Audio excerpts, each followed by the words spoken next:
సరే, అందరం ప్రార్థన చేసుకుందాం. అందరం మోకరించండి.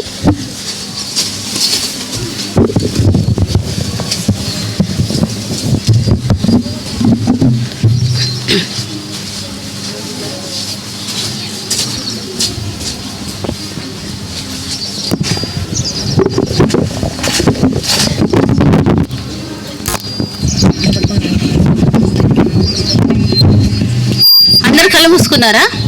చేతులు జోడించండి. గుడ్ బాయ్స్, నీల్ డౌన్, పూర్తిగా నీల్ డౌన్, పూర్తిగా. ప్రియమైన తండ్రి, ఘనమైన దేవా, మీ పాదాలు ఆచరించుకుంటున్నాం. ఎంత నమ్మదైన దేవుడు, నమ్మకదైన సహాయకుడిగా మీరు మాకున్నందుకై మిమ్మల్ని స్తుతించి మిమ్మల్ని ఆరాధించుకుంటున్నాం. ఈ దినాన్ని మీరు మాకు అనుగ్రహించినందుకే వందనాలు. ఆ కల్వరి శిలువలో మీరు కార్చిన మూల్య రక్తం ద్వారా మా పాపను మాకు విడుదల విమోచన అనుగ్రహించినందుకై కూడా వందనాలు. నేను ప్రేమించి వచ్చిన బిడ్డలను బట్టి వందనాలు ప్రభా. VBS జరగటానికి మీరు ఇస్తున్న కృపకై ఆచరించుకుంటున్నాం. వచ్చిన బిడ్డను బట్టి వందనాలు. రావాల్సిన వారిని కూడా త్వరపెట్టి తీసుకుని రండి. మా బిడ్డలందరితో మా అందరితో కూడా మీరు మాట్లాడుతూ రమ్మని వేడుకుంటున్నాం.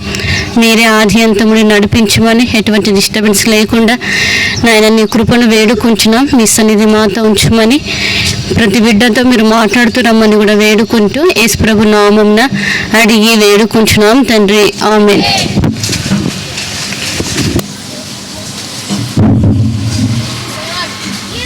ఎవరు మార్చారు అది?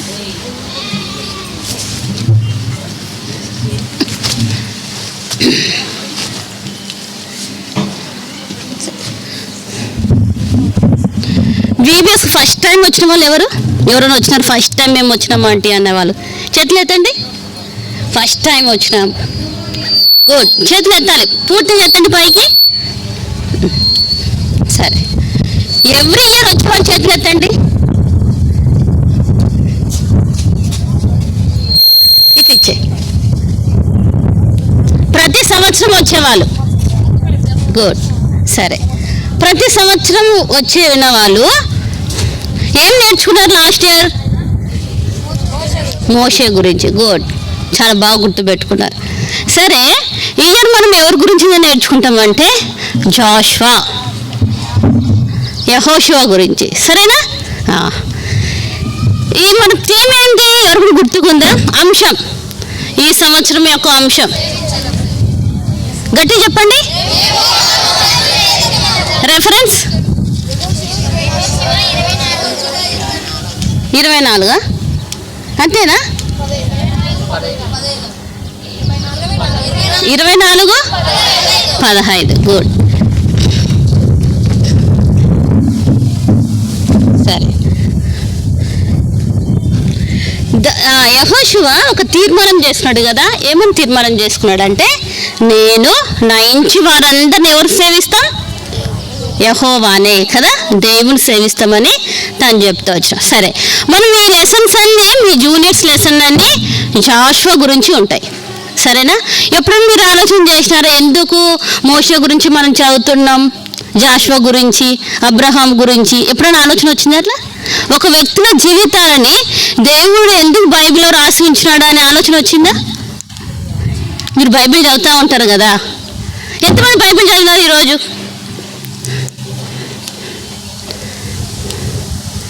ఎంతమంది మందిరానికి పోతారు? చేతులు ఎత్తండి. మందిరానికి పోయే పిల్లలు చేతులు ఎత్తండి.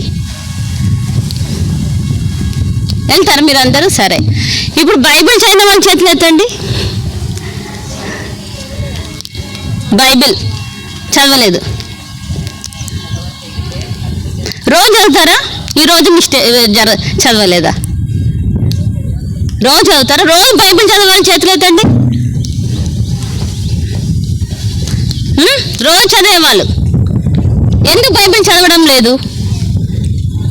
మనం అందరం ఎవరం? దేవుని పిల్లలేనా? సరే, దేవుని పిల్లలు అయితే దేవుని వాక్యం చదువుతారా లేదా? చదువుతారా? చదవాలి. సరే, ఇప్పుడు ఏమైందంటే దేవుడు మోషే తర్వాత యెహోషువని నాయకుడిగా లీడర్గా చేస్తూ వచ్చాడు కదా, అవునా? అయితే ఎవరు చేసినారు లీడర్గా? దేవుడే చేసినాడు, మనుషులు కాదు. తెలుసా? ఒక మనిషిని ఒక నాయకుడిగా దేవుడు చేస్తూ వచ్చినాడు. ఈరోజు మన పాఠం పేరు వచ్చేసి దేవుడు యెహోవా అంటే దేవుడు యెహోషువని నాయకుడిగా చేయుట. సరేనా? సరే, ఇప్పుడు చూడండి, ఒక బాబు ఉన్నాడంట. ఆ బాబు పేరు ఆండ్రూ. ఏం పేరు? ఆండ్రూ. ఆ బిడ్డ అమెరికా దేశంలో ఉండేవాడంట. ఎక్కడ ఉండేవాడు? అమెరికాలో. అయితే అప్పుడు మనలాగా ఇప్పుడు లెటర్స్ కానీ మెసేజెస్ కానీ ఏదంటే, ఇప్పుడు మెసేజ్ అంటే మనము ఎక్కడ చూస్తాం? సెల్లో చూస్తాం కదా. లెటర్స్ అంటే పోస్ట్లో వేయాలి కదా. అయితే అప్పుడు అట్లాంటివి అవైలబిలిటీస్ అంటే ఏవి కూడా ఉండేవి కాదనమాట. కాబట్టి ఈ ఆండ్రూ ఏం చేసేవాడంటే పరిగెత్తే దాంట్లో ఫస్ట్. ఏ దాంట్లో ఫస్ట్? పరిగెత్తే దాంట్లో ఫస్ట్. కాబట్టి ఈ బిడ్డకి ఏం చేసినారంటే ఒక పని ఇచ్చినారు. ఈ బిడ్డ ఏం చేసినారంటే దేవుణ్ణి తన సొంత రక్షకునిగా అంగీకరించిన వ్యక్తి. కాబట్టి బిడ్డ నమ్మకంగా చేస్తాడు. ఎందుకు? దేవుడు నమ్ముకున్నాడు కదా అనేసి ఆ బిడ్డకి ఏం చేసినారంటే ఒక పని అప్పచెప్పినారంట. ఏంటి? పరిగెత్తి అందరికి ఉత్తరాలు ఇవ్వాలి, పోస్ట్ మ్యాన్ లాగా. అంటే ఈ పిల్ల పరిగెత్తుకుంటే ఫస్ట్ ఇస్తాడు అనమాట. కాబట్టి ఇప్పుడు ఈ బిడ్డకి ఏం చేస్తారంటే ఆండ్రూకి ఈ పని అప్పచెప్పినారంట. పరిగెత్తుకుంటా నువ్వు ప్రతి వాళ్ళకి ఏమి ఇవ్వాలి? ఉత్తరాలు ఇవ్వాలి. ఇప్పుడు కొంచెం ఇట్లా జరగాలి నెక్స్ట్ నుంచి, సరేనా? ఒక్క మనిషి నడిచేంత దారి పెట్టండి, మధ్యలో కొంచెం ఇట్లా జరగండి, అటు ఎండ వచ్చేస్తుంది మధ్యాహ్నానికి, సరేనా? ఇప్పుడు ఏం చేసినాడంట ఈ అబ్బాయి, అందరికి టయానికి పోయి ఉత్తరాలు ఇచ్చేవాడంట. అర్థమైందా? ఏ టైం అంటే ఆ టైం కరెక్ట్గా ఇచ్చేవాడంట. ఎట్లా ఇచ్చేవాడు? పరిగెత్తుకుంటా కదా, ఏదో సైకిల్ కాదు, బైకులు కాదు కదా, పరిగెత్తుకుంటూ ఇచ్చేవాడు అనమాట. అయితే ఒక రోజు ఏమనిపించిందంటే, ఒక ఉత్తరానంట ఎట్లా ఇవ్వాలంటే ఒక అడవిలో పడి వెళ్ళి ఇవ్వాలి. అంటే అడవి గుండా వెళ్ళి ఇవ్వాలన్నమాట. ఇప్పుడు అడవిలో మామూలు జంతువులు ఉంటాయి కదా, మృగాలు కూడా ఉంటాయి. ఎవరికైనా భయమే కదా. అయితే ఆ బిడ్డ ఏం చేస్తుంటే ప్రార్థన చేసుకున్నాడు. చూడండి, ఒక చిన్న లెసన్ అయినా ఒక వ్యక్తి గురించి అయినా మనం వింటూ వచ్చినప్పుడు నేను కూడా ఆ విధంగా ఉండాలనుకోవాలి, సరేనా? ఇప్పుడు జాషువా గురించి దేవుడు మనకు రాసి ఉంచాడంటే మన జీవితాలు జాషువాలాగా ఉండాలని దేవుడు రాసి ఉంచినాడు. మోషేలాగుంటే మోషేలాగా ఉండాలని దేవుడు రాసి పెడుతూ వచ్చినాడు కదా. అయితే బిడ్డ ఏం చేసినాడంటే అడవిలో పోతూ వచ్చినప్పుడు ప్రార్థన చేసుకున్నాడంట. ప్రభా, నేను అడవి గుండా వెళ్తూ వస్తున్నా, మీరు నాతో కూడా రండి అని చెప్తూ వచ్చినాడంట. చెప్తూ వచ్చినప్పుడు ఏం చేసినాడంటే దేవుడు ఆ పిల్లోనితో పాటు ఆయన సన్నిధిని తీసుకొని వెళ్తూ వచ్చినాడు. తర్వాత ఏం చేసినాడంట ఒక ప్రార్థన, ప్రభా, ఇక్కడ మృగాలు ఉంటాయి కదా, దానియేలును సింహాల గృహాల నుంచి తప్పించినట్టుగా నన్ను కూడా నువ్వు కాపాడని ప్రార్థన చేస్తూ వచ్చినాడంట. వెంటనే ఏం చేసినాడంట దేవుడు దాని విషయంలో కూడా ఆ బిడ్డకు సహాయం చేస్తూ వచ్చినాడు. కాబట్టి ఈ బాబులో మనం ఏం నేర్చుకుంటామంటే, దేవుడు అప్పచెప్పిన పనిలో నమ్మకత్వంగా ఉన్నాడు లేదా ఆండ్రూ? నేను అడవిలో గుండా పోను అని చెప్పినాడా? నేను చనిపోతా, ఏదన్నా నన్ను తినేస్తుంది అన్నాడా? లేదు కదా. ప్రార్థన చేసుకొని తనకి ఏదైతే అప్పచెప్తూ వచ్చినాడో ఆ పనిలో నమ్మకంగా ఉంటూ వచ్చినాడు. తర్వాత చూడండి, ఇశ్రాయేలు ప్రజలు ఎక్కడి నుంచి కానానికి వెళ్తా ఉన్నారు? ఐగుప్తు నుంచి కదా. ఐగుప్తు నుంచి బయటకు తీసుకొని వచ్చిన వ్యక్తి ఎవరు? నాయకుడు ఎవరు? మోషే. గుడ్. ఎవరు? మోషే. అయితే ఈ మోషే ఏం చేస్తూ వచ్చినాడంటే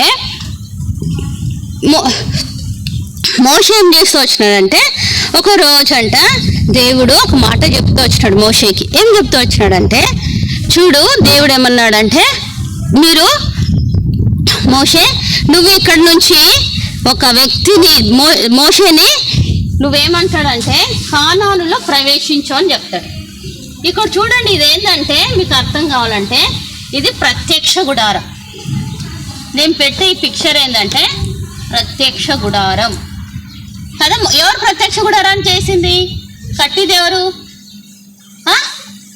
చెప్పాలి గట్టిగా. చూడండి, ఇప్పుడు మనం మందిరానికి వచ్చి ప్రార్థన చేసుకుంటాం కదా, చేసుకుంటామా లేదా?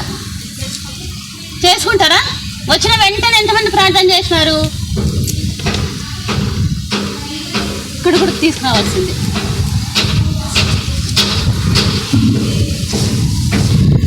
కానాను నుంచి, ఐగుప్తు నుంచి కానానికి నడిపించింది ఎవరంటే, ఇక్కడ ఇవ్వండి, కానానికి కాదు, పిక్చర్స్ పెట్టి నీకు రావడం లేదు.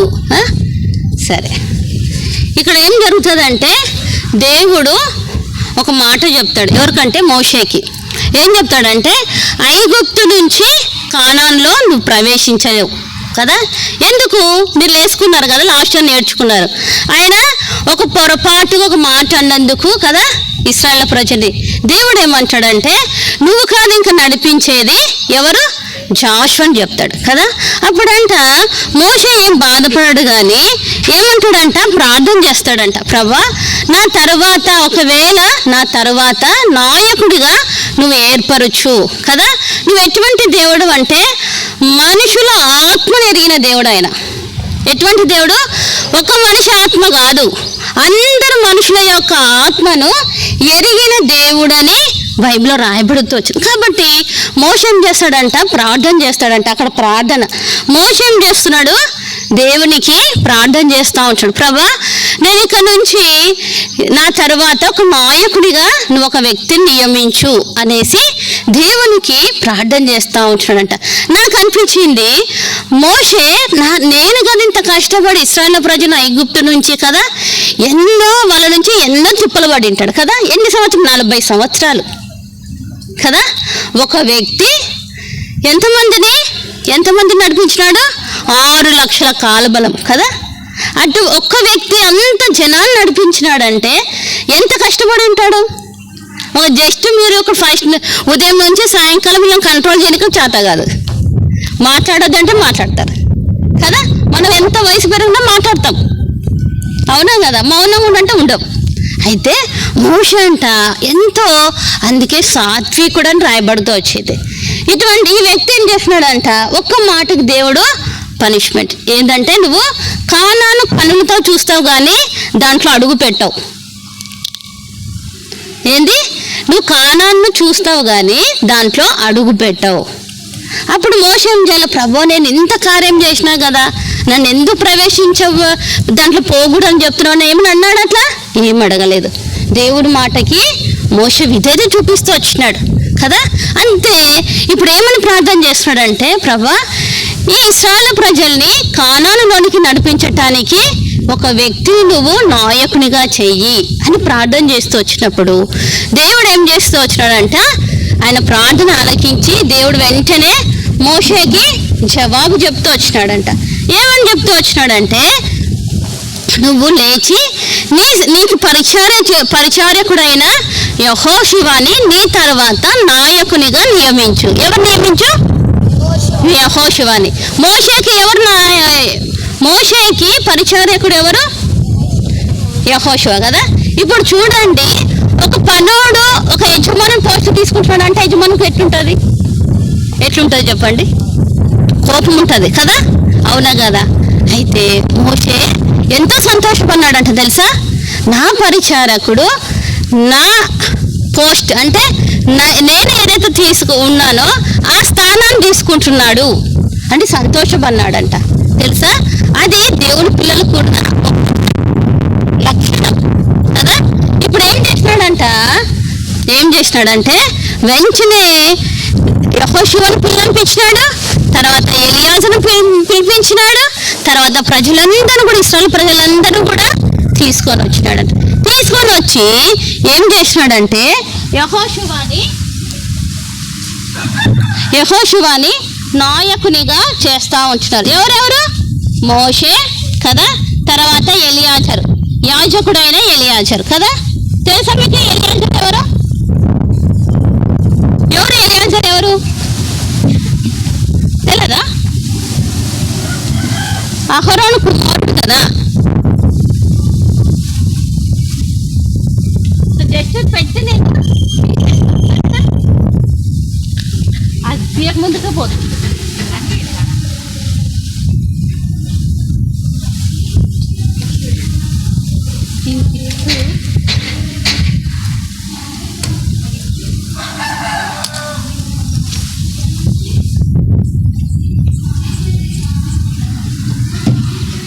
సరే, ఇక్కడ ఎలియాజర్, ఇక్కడ జాషువా, ఇక్కడ మోషే.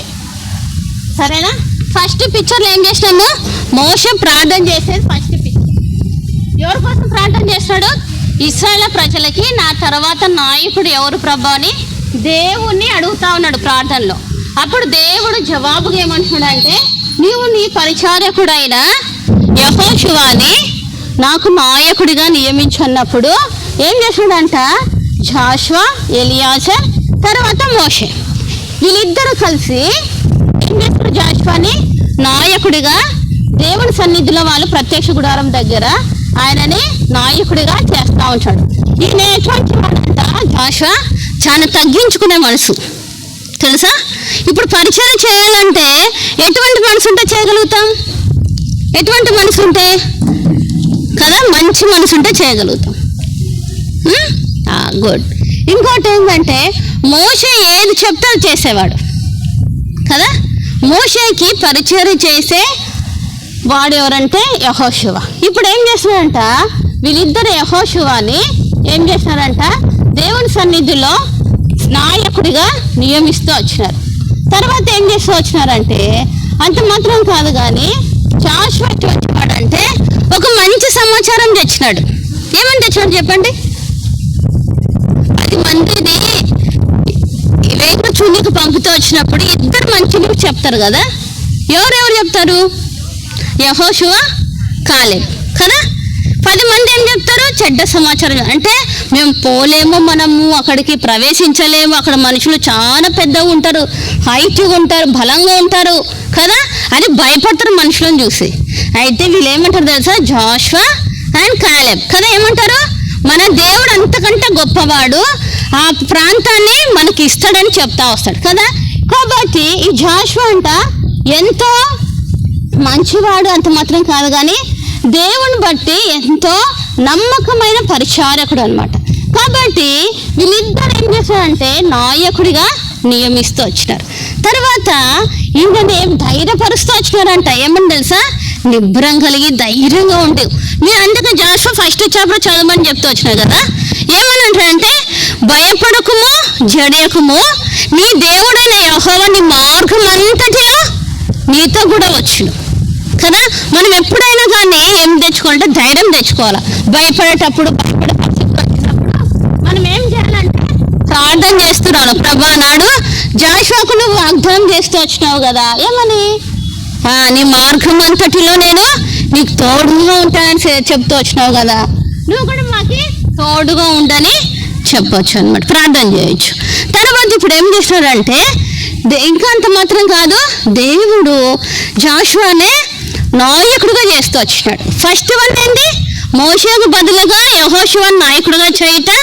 తర్వాత దేవుడు యెహోషువని నాయకుడిగా చేయుట. ఇప్పుడు ఏం చేశాడంట?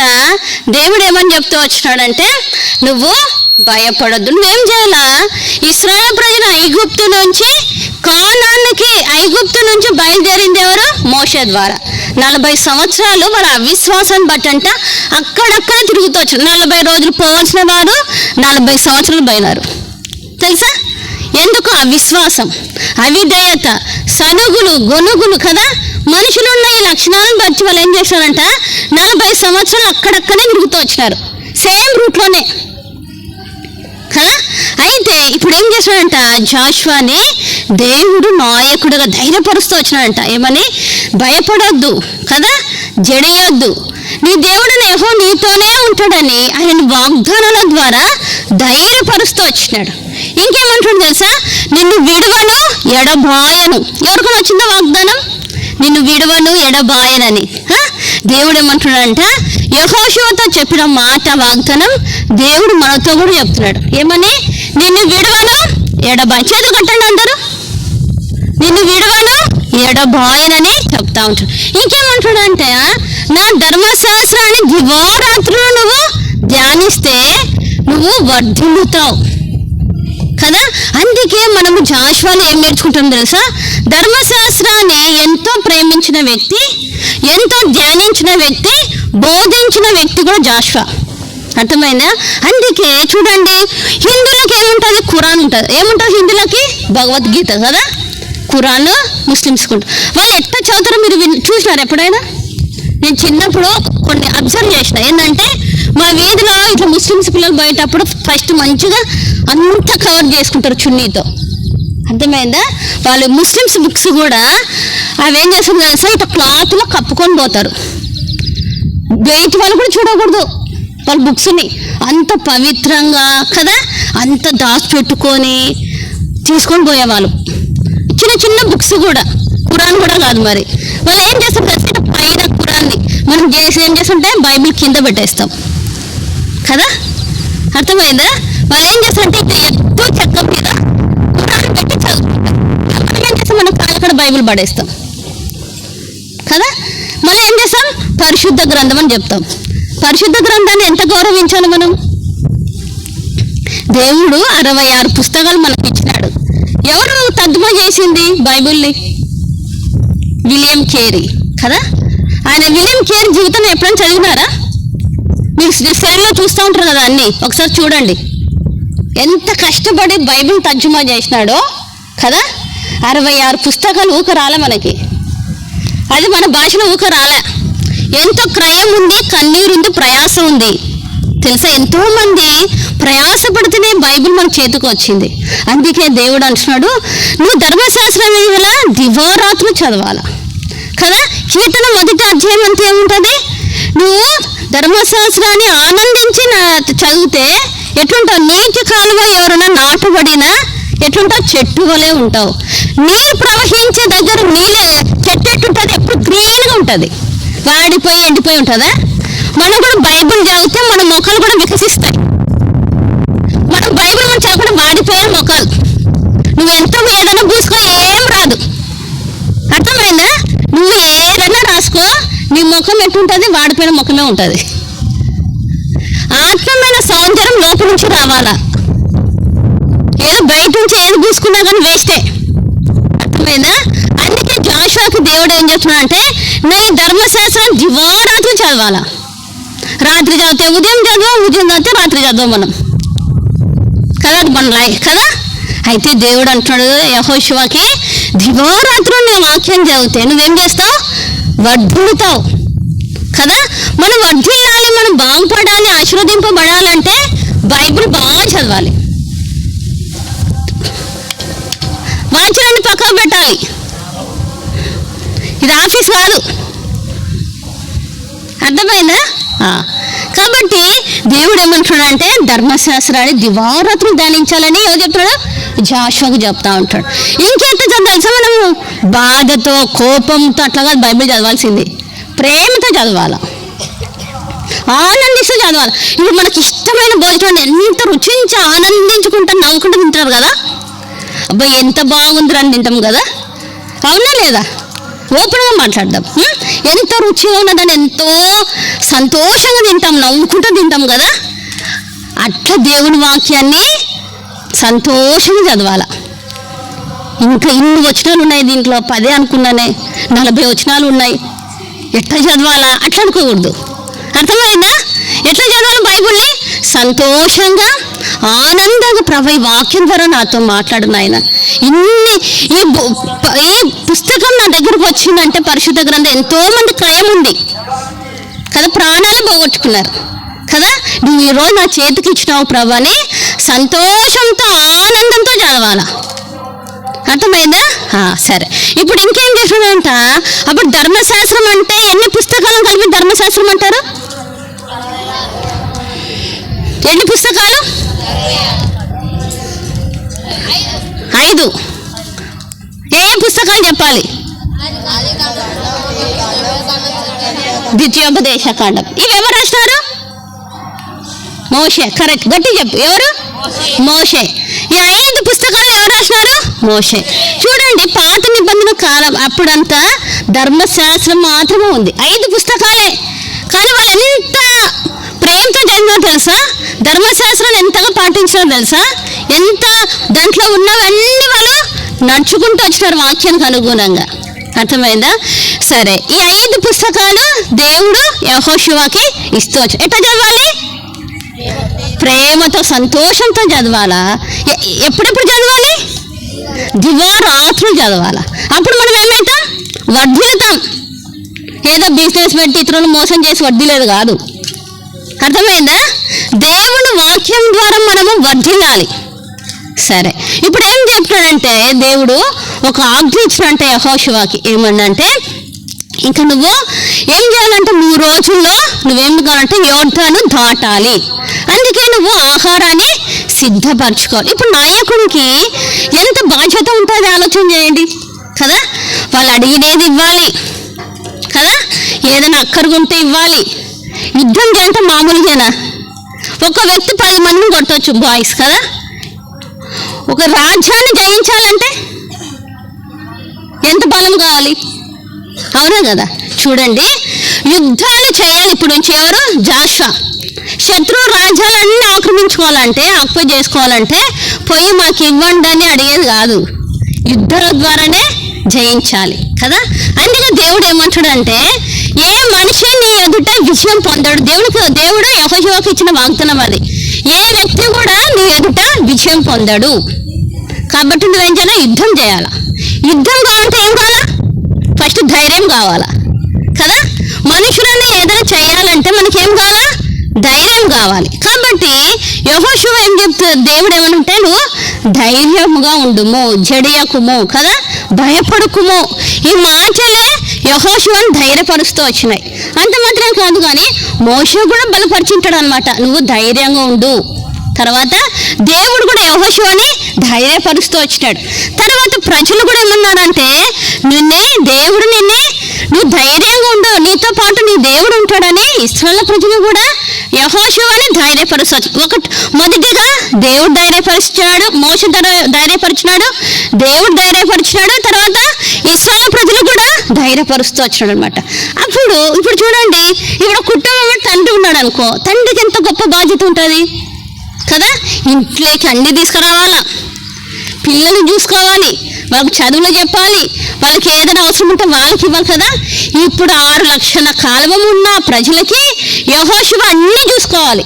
ఎంత గొప్ప బాధ్యత కదా, ఎంత బాధ్యత, బరువు కదా. కుటుంబాన్ని పోషించాలి, ఎంత బరువు ఉంటుంది కదా. అయితే ఇంతమందిని అడిగినదంతా ఇవ్వాలి జాషువా కదా. ఇంకోటి వాళ్ళని నడిపించాలి, తర్వాత యుద్ధాలు చేయాలి, శత్రువులు ఓడించాలి. అలాంటప్పుడు ఏ దాని ద్వారా ధైర్యపరచబడి ఉంటాడు ఆయన? దేవుని వాక్యం ద్వారా కదా. దేవుని వాక్యం ద్వారానే యెహోషువ ధైర్యపరచబడిన వాడై ఏం చేస్తాడు? ఇశ్రాయేలు ప్రజల్ని తీసుకొని వెళ్తా ఉంటున్నాడు. కాబట్టి ఇప్పుడు ఏం చేసినాడంటే, దేవుడు ఒక వాగ్దానం ఇచ్చినాడంట. నువ్వేం చేయాలంటే, ఒక 2 మాటలు చెప్పి నేను త్వరగా ముగిచ్చేస్తా, ఇప్పటికే లేట్ అయిపోయింది. ఫస్ట్ ఏంటంటే, దేవుడు యెహోషువకు చెప్పినది, నీ ధర్మశాస్త్ర గ్రంథం నీవు బోధింపక తప్పిపోకూడదు, నీవు దివారాత్రం ధ్యానించాలి. ఫస్ట్ ఏం చేయాలా? బోధించాలి ఇశ్రాయేలు ప్రజలకు. రెండోది ధ్యానించాలి. ఫస్ట్ ధ్యానించినప్పుడే బోధించగలుగుతాం కదా. ఇప్పుడు మనం నేర్చుకుంటేనే కదా. ఒక టీచర్ ఎట్లయితాడు? నేర్చుకుంటేనే టీచర్ అవుతాడు కదా. ఇప్పుడు కూడా ఏం చెప్తుంటే దేవుడు, నా గ్రంథాన్ని దివారాత్రులు ధ్యానించాలి, తర్వాత బోధించాలి. ఇంకోటి ఏం చెప్తాడంటే, అడుగు పెట్టిన ప్రతి స్థలాన్ని ఇస్తాడు అంటాడు. ఏమి ఇస్తాడంట? అడుగు పెట్టిన ప్రతి స్థలాన్ని. చూడండి, ఫస్ట్ ఇది నువ్వు అడుగు పెట్టిన మీరు అడుగు పెట్టిన ప్రతి స్థలాన్ని ఇస్తా కదా. దేవుడు ఏమంటాడంటే, నువ్వు ఏదైతే అడుగు పెడతావో ఆ స్థలాన్ని నీకు ఇస్తానని యెహోషువకి దేవుడు ప్రామిస్ చేస్తూ ఉంటాడు. కాబట్టి యెహోషువ ఎక్కడికి పోయినా అంట విజయమే ఉండేదంట ఆయన జీవితంలో. కాబట్టి మనం విజయం పొందాలంటే ఏం చేయాలా? దేవుని వాక్యాన్ని ఎక్కువ చదవాలి. ఇంకోటి ఏదంటే, దేవుని అంటే విశ్వాసం ఉంచాలి. ఇంకోటి ఏంటంటే, దేవుని వాక్యాన్ని బోధించాలి. ఇప్పుడు నువ్వు ఇక్కడ విన్నావు, ఏం చేయాలా? మనము మన ఫ్రెండ్స్ కానీ మన బంధువులు కానీ ఏం చేయాలి, పిల్లలకి నేను ఇట్లా సండే స్కూల్, నేను కూడా VBSలోనే రక్షణ పొందిన. అర్థమైందా? రక్షణ తీర్మానం మనం ఏం చేయాలా, దేవుడు మాట్లాడినప్పుడు మనం లోబడి దేవునికి మన తీర్మానం చేసుకుంటూ రావాలి.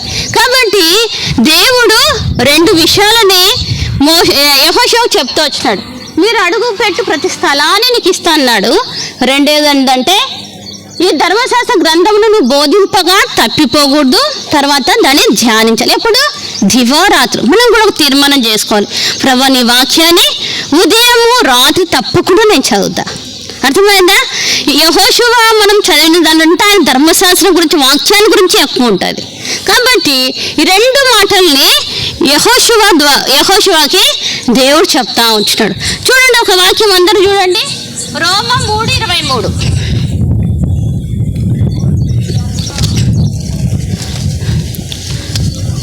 చదవండి ఒకరు, రోమా 3:23.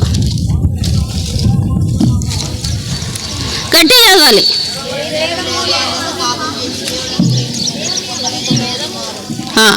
అందరం మనం ఎవరం? పాపులం కదా, అవునా? సరే, ఇంకోటి యోహాను సువార్త 8:21-24. యోహాను సువార్త 21:8-21-24 చదవండి.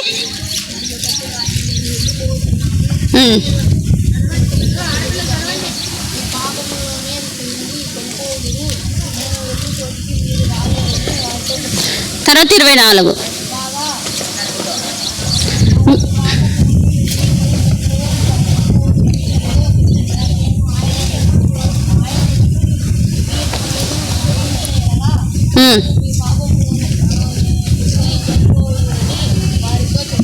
తర్వాత వచ్చేసి చూడండి, 1 కొరింథీ 5:21.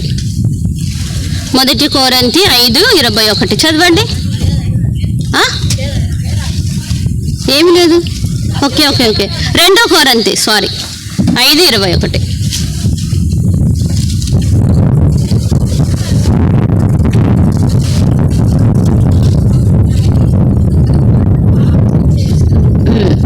తర్వాత చూడండి యోహాను సువార్త 1:12.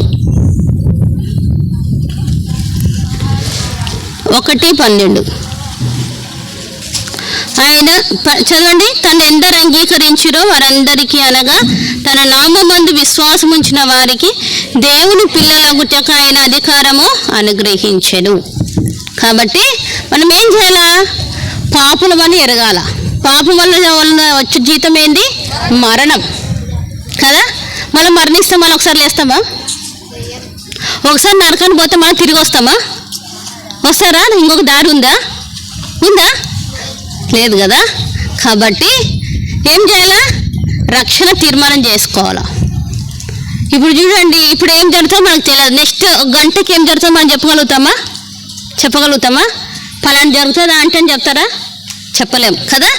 దినము ఎవరి చేతిలో ఉంది? దేవుని చేతిలో ఉంది. కాబట్టి మనం ఎప్పుడు ఏం జరుగుతుందో మనకు తెలియదు. కాబట్టి మన హృదయంలో ఎవరిని స్వీకరించుకోవాలా? దేవుడు స్వీకరించాలి. ఇప్పుడు చూడండి, జాషువా ఏం చేసినాడంటే, దేవుడు అన్నాడు నువ్వు అడుగు పెట్టు ప్రతి దేశానికి ఇస్తా అన్నాడు కదా. అయితే ఆయన ఏం చేయాలి? యుద్ధాల ద్వారా జయించాలా. అయితే దేవుడు ముందే మనం సిద్ధపరిచినాడు. ఏం సిద్ధపరిచినాడు? పరలోకాన్ని. మనం ఏం యుద్ధాలు చేయాలా? పరలోకానికి పోవాలంటే లేదు కదా. ఏమని చేయాలా? ఏం లేదు. ఏం చేయాలా? యేసు ప్రభుని స్వంత రక్షకునిగా మనం స్వీకరిస్తూ వచ్చినప్పుడు మనం ఎక్కడికి పోతాం? పరలోకానికి పోతాం కదా. ఆ పరలోకంలో ఎట్లుంటుంది ఎప్పుడు మీకు తెలిసిందా? చూసి వచ్చినారు ఎవరైనా? ఒకసారి పోతే మళ్ళీ రాము కదా. అయితే చూడండి, వాళ్ళకైతే యుద్ధాలు ప్రయాస ద్వారా కదా ఒకరిని జయించి వాళ్ళకి కానాన్ను వాళ్ళు ప్రవేశిస్తూ వచ్చారు. అయితే మన దేవుడు మనకేమి ఇచ్చినాడు? పరలోకాన్ని మన కోసం సిద్ధపరుస్తున్నాడు కదా.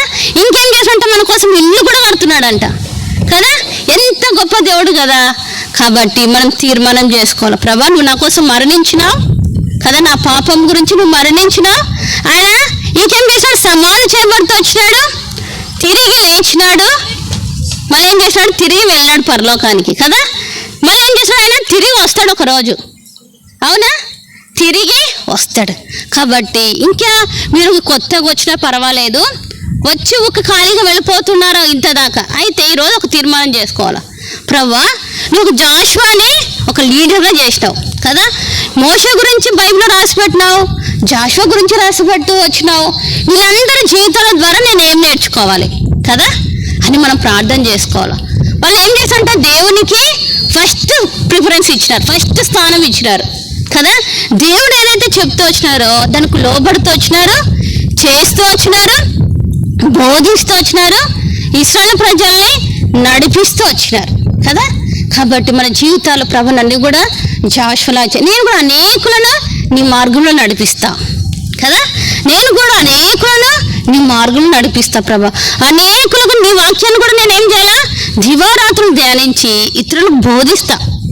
అటువంటి ఆశ ఉంటాను మనకి కదా. ఎంతోమంది మిషనరీలు చూడండి, ఎప్పుడు అనిపిస్తుంది వేరే దేశం నుంచి ఈ దేశానికి వచ్చి ఎంత ప్రయాసపడినారు వాళ్ళు కదా.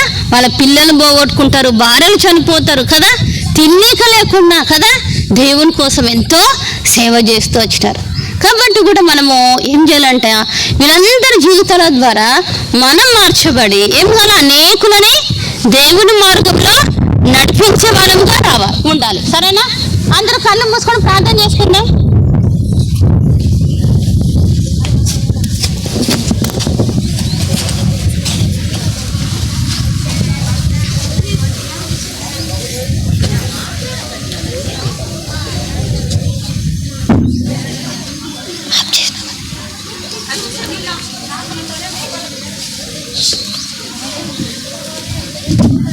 అందరు మోకరించాలి.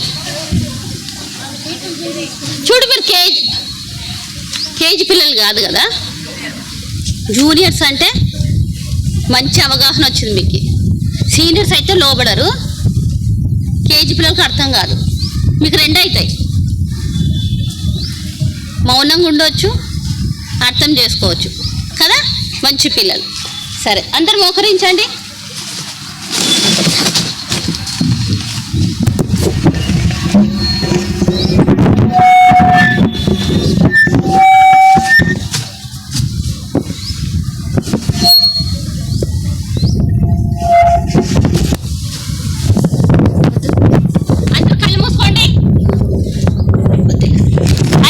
మూసుకోవాలి. చూడు,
అందరు కళ్ళు మూసుకోండి. అందరు ఒక మాట నిజంగా ఒప్పుకోవాలి దేవుని ఎదుట. ఏదో మనుషులకు అబద్ధం చెప్పినట్టు దేవునికి చెప్పలేం మనం కదా. మనుషులకి అబద్ధం చెప్పినట్టు దేవునికి అబద్ధం చెప్పలేం. కళ్ళు మూసుకొని యథార్థంగా ప్రార్థన చేసుకోండి. ప్రభు, ఇప్పటి నుంచి నేను తీర్మానం చేసి చేతి పైకి, బైబిల్ పైకి పట్టుకో, కాలకాడ ఉంది వాళ్ళ దగ్గర. ఇప్పటి నుంచి నేను ప్రేమతో నీ వాక్యాన్ని చదువుతున్నాయినా అని తీర్మానం చేసుకోండి.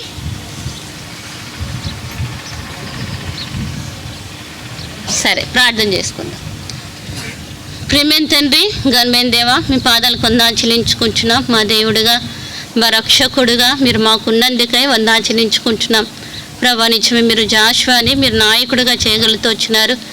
ఇశ్రాయేలు ప్రజల్ని ప్రభా కానానులో నడిపించటానికి మీరు ఎన్నుకున్న నాయకుడైన యెహోషువను బట్టి వందనాలు. తనకిచ్చిన నీ మాటలన్నిటిని బట్టి వందనాచరించుకుంటున్నాం. ప్రభా నిన్ను విడువని ఎడబాయనన్నారు.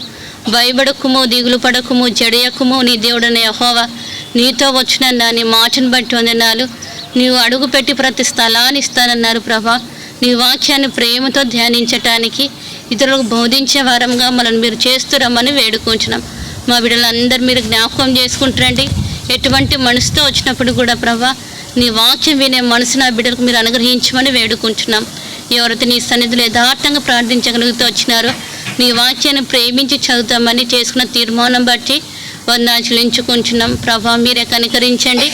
ఈ దినాలన్నిటిని కూడా ప్రభా నీ కృపను మీరు జ్ఞాపకం చేసుకొని ప్రతి బిడ్డ ప్రతిరోజు రావటానికి సహాయం చేయండి. నీ వాక్యం ద్వారా వాళ్ళని సంధించండి. అనేకులు నీ వైపు త్రిప్పే బిడ్డలుగా మా బిడ్డలు మీరు చేస్తురమ్మని వేడుకుంటున్నాం.